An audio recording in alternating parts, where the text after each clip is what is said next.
Bienvenue au cœur du crime, un podcast issu des archives d'Europe 1. Savez-vous que plus d'un tiers des crimes et délits commis en France sont traités par la gendarmerie nationale? Je m'appelle Yann Kermadec. Je suis commandant de gendarmerie. Je dirige une section de recherche dont la mission essentielle est une mission de police judiciaire.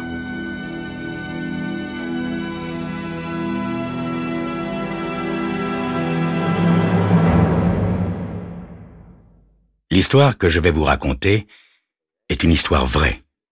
Tous les faits sont réels et se sont déroulés en France. Seuls, les noms des personnes et des lieux ont été changés.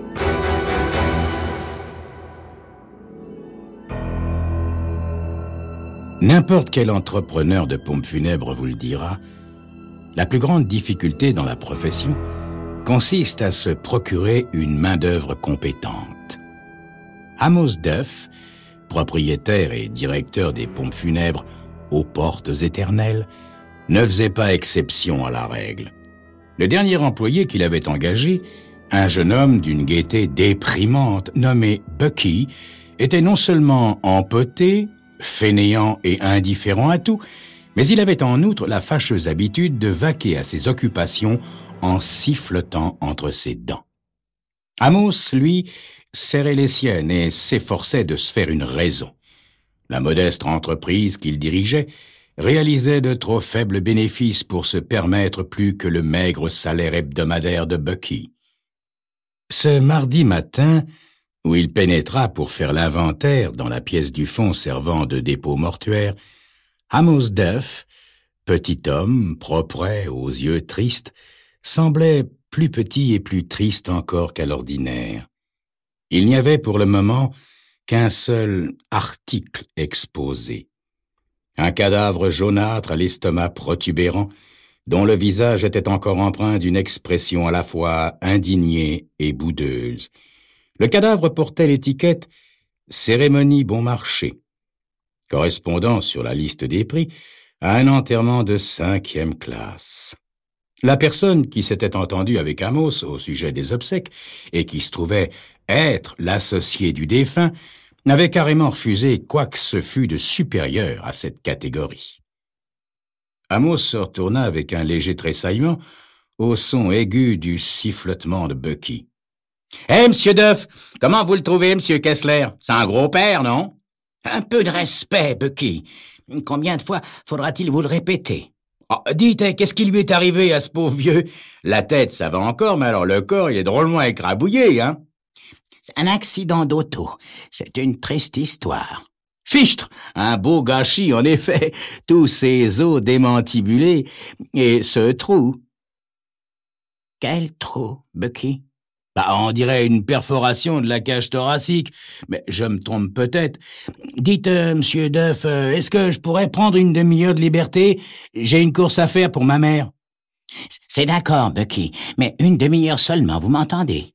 Ouais, bien sûr, Monsieur Duff. Bucky sortit en sifflotant, les mains dans ses poches. Amos s'approcha du cadavre, souleva le drap qui le recouvrait et l'examina. Il y avait bien une perforation. Bucky avait beaucoup de défauts, mais il avait de très bons yeux. La perforation intriguait Amos. Par curiosité, il se livra à un examen plus poussé. Il décida d'explorer la plaie à la sonde pour voir si un corps étranger n'était pas resté dans la cage thoracique. Au bout de quelques minutes, il fut renseigné. Profondément logé dans la plaie, il y avait bel et bien un corps étranger. Ce n'était pas la première fois qu'Amos voyait ce genre de blessure. Seul le grand nombre de lésions dont était recouvert le misérable corps de M. Kessler l'avait, jusqu'à présent, laissé passer inaperçu. Mais maintenant, Amos savait que la blessure mortelle était là. Elle avait été causée par une balle. La première pensée d'Amos fut d'extraire la balle, mais il se ravisa. Le certificat de décès du malheureux M. Kessler attribuait la mort à des blessures reçues au cours d'un accident d'automobile. Or, il y avait évidemment là beaucoup plus que ce qu'avait constaté le médecin légiste. N'y avait-il pas lieu d'avertir la police? Ou du moins, Monsieur... Amos chercha à se rappeler le nom du client. Monsieur... Ah! Monsieur Follet. Oui, c'était bien ça. Monsieur Follet lui avait déplu dès le premier abord. Amos se précipita dans son bureau et trouva le dossier Kessler sur la table de travail. Le peu de détails qu'il lut ne lui donnèrent guère satisfaction. Bucky revint une demi-heure plus tard, en sifflotant. « Bucky, allez au bureau du Times, regardez les journaux du 9 et du 10 mars pour voir si vous trouvez le récit de l'accident dont M. Kessler a été victime. »« Ah, pourquoi faire, M. Duff? »« Est-ce que je demande pourquoi vous respirez? Prenez le Times, trouvez l'article, recopiez chaque mot et apportez-moi ça. Dépêchez-vous, Bucky. » Bucky fit volte-face et quitta le bureau. Resté seul, Amos se carra plus profondément dans son fauteuil et se mit à mordiller un crayon, passant en revue dans son esprit toutes les éventualités. 2 heures s'écoulèrent avant que Bucky ne lui apportât ce qu'il avait demandé. L'article de journal consacré à l'accident était bref, mais racontait les faits d'une manière qui les rendait plus clairs. Kessler, un veuf sans enfant, rentrait en voiture d'une partie de chasse avec son associé, Marvin Follet, qui, comme lui, habitait Scarsdale. Follet, qui tenait le volant, soutenait avoir été ébloui par les phares d'un camion venant en sens inverse et que sa voiture avait quitté la route. Heureusement pour lui, il avait été éjecté sur la chaussée, mais Kessler était resté dans l'auto tandis que celle-ci franchissait le parapet d'un pont. Une série d'hypothèses plus savoureuses les unes que les autres se croisaient dans l'esprit d'Amos. Follet avait évidemment menti à la police. On ne tire pas sur un homme mort. L'accident s'était-il produit seulement après que Follet, dans un accès de colère, eût tué son associé d'un coup de revolver? Follet avait-il fabriqué l'accident de toutes pièces pour dissimuler la véritable cause de la mort? Ou bien avait-il soigneusement prémédité son acte? C'est ce que vous saurez dans quelques instants.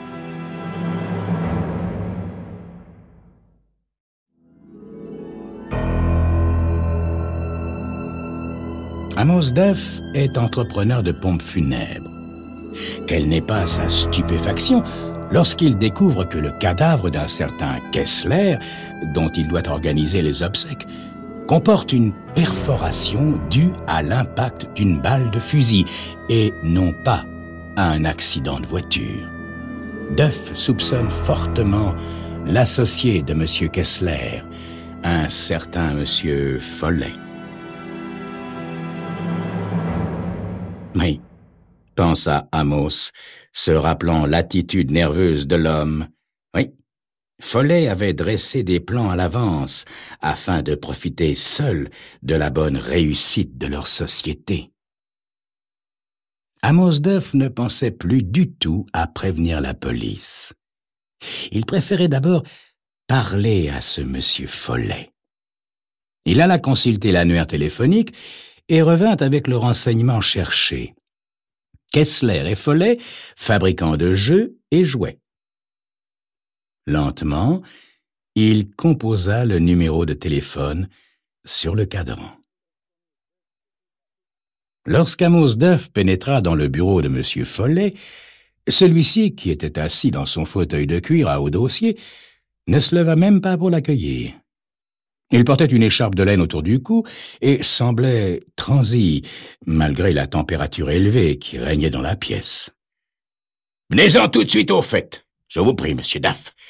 Je vous ai expliqué que M. Kessler n'avait aucune famille et que je ne voulais pas de cérémonie compliquée. Faites simplement ce que vous avez à faire et finissez-en. » « Oui, mais je ne suis pas venu pour parler des obsèques, Monsieur Follet. Pas exactement, tout au moins. C'est seulement que j'ai découvert quelque chose d'insolite. Quelque chose d'insolite, monsieur Duff? Que voulez-vous dire? Eh bien, vous vous rappelez sans doute que vous m'avez recommandé de n'effectuer aucun, comment dirais-je, aucun replâtrage esthétique sur la personne de ce pauvre monsieur Kessler, n'est-ce pas? Mais j'ai découvert une blessure que je qualifierais de vilaine à voir. Mais peut-être n'ai-je pas besoin d'être plus explicite? Je crois que si, au contraire, monsieur Duff. Amos fut soudain pris de doute. Était-il possible que Follet ignorât l'existence de la balle logée dans le corps de son associé? Il décida de risquer le tout pour le tout afin de découvrir la vérité. Il se leva et dit « Oh, je regrette, monsieur Follet. J'ai dû me tromper. Je vais faire un rapport à la police, comme l'exigent les circonstances. » Asseyez-vous, monsieur Duff! Pourquoi un rapport à la police s'imposerait-il? Simple formalité, monsieur Follet. D'ailleurs, je peux me tromper au sujet de la blessure. La police procédera à une autopsie et nous serons fixés sur ce point. Asseyez-vous, monsieur Duff. Est-ce que vous fumez? Aimez-vous le cigare? Je ne suis pas fumeur, mais j'ai toujours dans mon bureau d'excellents corognacs que je réserve à mes meilleurs clients. Follet souleva le couvercle d'un coffret qu'il présenta à Amos. Celui-ci alluma un Corona dont il tira une bouffée en connaisseur. « Voyez-vous, monsieur Follet, pour ce qui concerne ce pauvre monsieur Kessler, j'ai l'impression qu'il s'agit d'une balle provenant d'un fusil de chasse, probablement d'une balle blindée, voyez, mais je peux me tromper, bien entendu. » On imagine mal comment une balle blindée aurait pu pénétrer dans le corps de Kessler. Il doit y avoir une explication logique. Certainement, monsieur Follet. Étant dans les affaires, je ne puis tolérer aucun racontard, n'est-ce pas, de quelque nature qu'il soit. Je suis sûr que vous me comprenez, monsieur Duff. Parfaitement, monsieur Follet. Ce cigare vous plaît-il, monsieur Duff? Il est délicieux, monsieur Follet. Je vous en enverrai une boîte, monsieur Duff. J'ai été très heureux de vous voir. Ne manquez pas de me faire savoir quand auront lieu les obsèques de ce pauvre Georges. Je n'y assisterai pas moi-même. Je trouve cela morbide. Mais je voudrais envoyer quelques fleurs. Monsieur Follet, je crains de m'être mal fait comprendre. Oh, ce n'est pas que je veuille propager des racontars de quelque sorte que ce soit, mais... Eh bien, pour dire les choses carrément, monsieur Follet, il me semble assez malséant qu'un homme du rang social de monsieur Kessler disparaisse ainsi, sans aucune cérémonie. C'est un peu une insulte à sa mémoire, vous ne trouvez pas? Et que préconisez-vous au juste, monsieur Duff? Eh bien, je suggérerais quelque chose de plus approprié à la personne du défunt. Monsieur Kessler était veuf, vous le savez, il ne laisse aucune famille. Mais c'est le geste envers lui qui compte, monsieur Follet. Ouais. Et quel genre de geste avez-vous en tête, monsieur Duff? Eh bien, je verrais très bien quelque chose d'imposant, voyez? Un enterrement en grande pompe avec tout le cérémonial possible. C'est ce que notre catalogue désigne sous le nom de première classe. Je suis certain que monsieur Kessler le mérite. Ça n'est pas votre avis, monsieur Follet? Non. Si vous voulez connaître la vérité, Kessler était un pauvre type. Dites-moi, monsieur Duff, quelle est au juste la différence entre un enterrement de première classe et un enterrement ordinaire? Eh bien, pour commencer, la dépouille mortelle... Non, je ne parle pas de cela, monsieur Duff. Je pense à la différence de prix. Le prix du service funèbre que j'avais choisi était de 350 $. Que me coûterait exactement la première classe? 1800 $, monsieur Follet. 1800 $. Bon, eh bien, d'accord pour la première classe, monsieur Duff.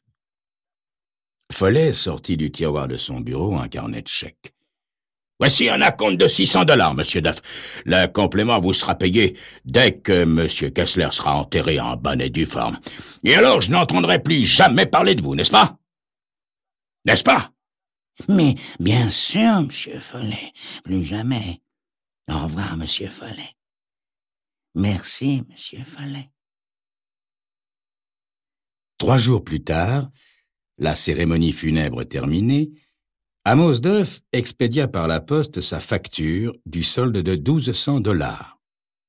N'ayant reçu aucun chèque à la fin de la semaine, il appela au téléphone la maison Kessler et Follet et s'entendit répondre que M. Follet avait dû s'absenter pour affaires. Il attendit patiemment jusqu'au jeudi suivant, mais aucune somme ne lui parvint. Le vendredi, il appela de nouveau le bureau de M. Follet. Celui-ci était en conférence et lui fit dire qu'il le rappellerait. Mais Follet ne le rappela pas. La semaine suivante, toujours pas de chèque. Nouvel appel téléphonique, nouvelles excuses.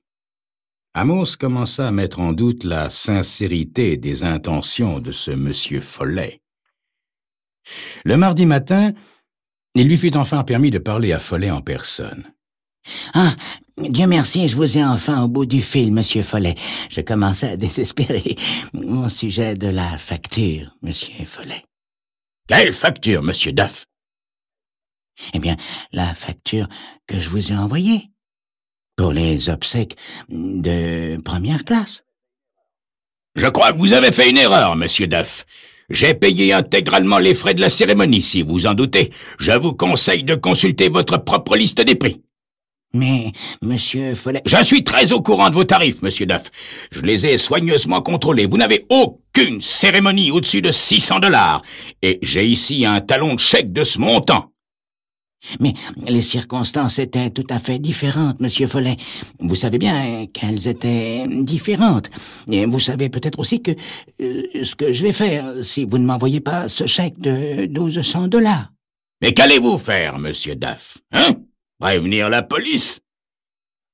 Vous ne m'en croyez pas capable, monsieur Follet? Bien sûr que non, monsieur Duff.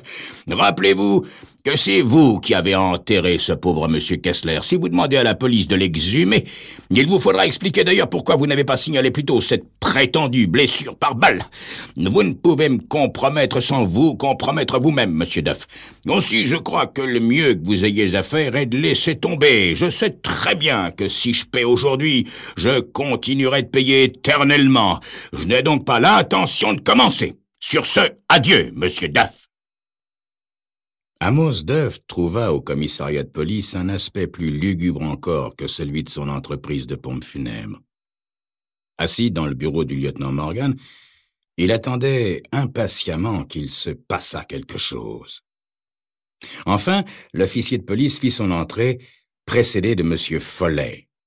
Le visage de celui-ci était rouge d'indignation. « Je veux savoir ce que tout cela signifie, lieutenant. Vous n'avez pas le droit de m'amener ici. Asseyez-vous, monsieur Follet. Il s'agit d'une accusation grave, c'est pourquoi nous avons estimé être en droit de lancer un mandat d'amener. »« Mais cet homme est un menteur, lieutenant. Un menteur et un voleur. Si vous saviez comme il a essayé de me faire chanter, monsieur Follet. » Taisez-vous. Nos agents ont découvert dans votre appartement un fusil de chasse, l'arme qui se trouvait dans votre voiture au moment de l'accident. Nous l'avons saisi comme pièce à conviction, ainsi qu'une boîte de cartouches. Monsieur Duff, que voici, semble croire que vous avez utilisé ce fusil pour vous débarrasser de votre associé, George Kessler.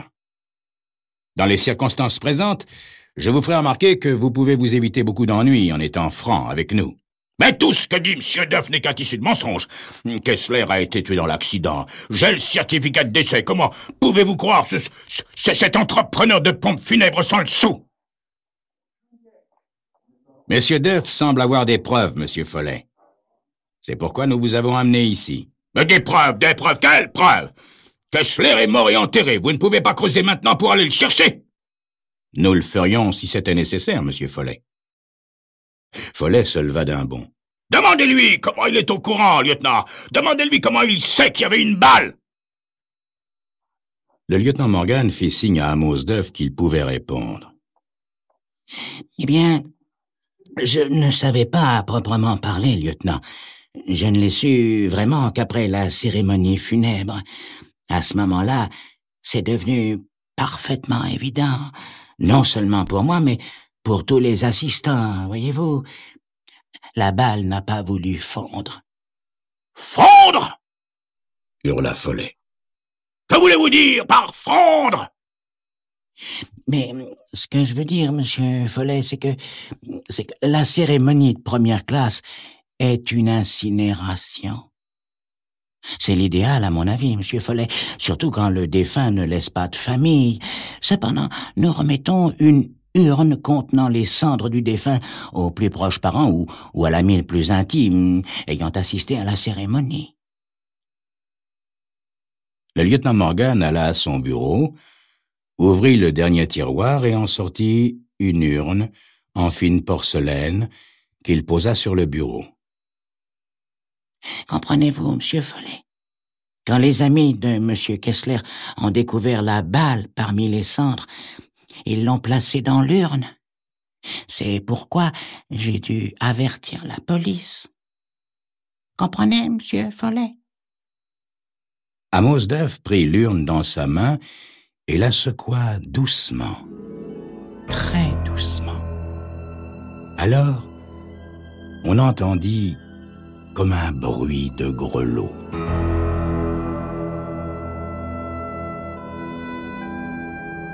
Vous venez d'écouter Au cœur du crime, un podcast issu des archives d'Europe 1. Réalisation, Julien Tarot. Production, Estelle Lafont. Patrimoine sonore, Sylvaine Denis, Laetitia Casanova et Antoine Reclus. Au cœur du crime est disponible sur le site et l'appli Europe 1.